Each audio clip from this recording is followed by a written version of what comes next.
Congressional Republicans now turning to Biden's inner circle for answers. The House Oversight Committee now calling on the former president's doctor, along with 4 of his top aides, to appear before that panel voluntarily, otherwise face a subpoena. The unelected bureaucrats that we believe had an overwhelming influence over Joe Biden and could have possibly been serving as de facto presidents of the United States. The first step to issue a successful subpoena is to offer someone an invitation, a sincere request to come in and answer questions. If they do not, the next step will be the subpoenas. Chief Washington correspondent Mike Emanuel live with more on this for us. Good morning, Mike.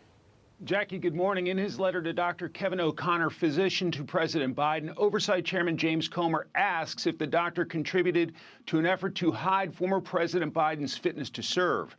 Comer writes, quote, in light of mounting evidence that confirms the committee's initial observation that President Biden was significantly unwell while serving in office, the committee seeks information to ensure accurate information was provided to the American people and your health reports were not subject to any improper influence.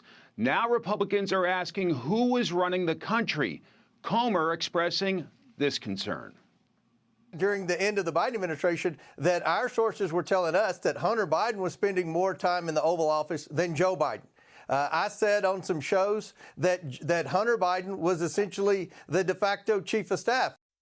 On the Senate side, Ron Johnson has sent letters to 28 top Biden administration officials requesting voluntary interviews to members of the Biden cabinet like Defense Secretary Lloyd Austin, Health and Human Services Secretary Javier Becerra, Secretary of State Antony Blinken, and Biden White House Chief of Staff Jeff Zients, suggesting they should have spoken up. If you have an infirmed and incapable president of the United States, they need to step up the plate and let the American people know that so that we can actually be governed by somebody who's competent. Johnson notes the concerns raised by former Biden officials in recent books are quite contrary to public statements they made portraying the former president as healthy and mentally sharp.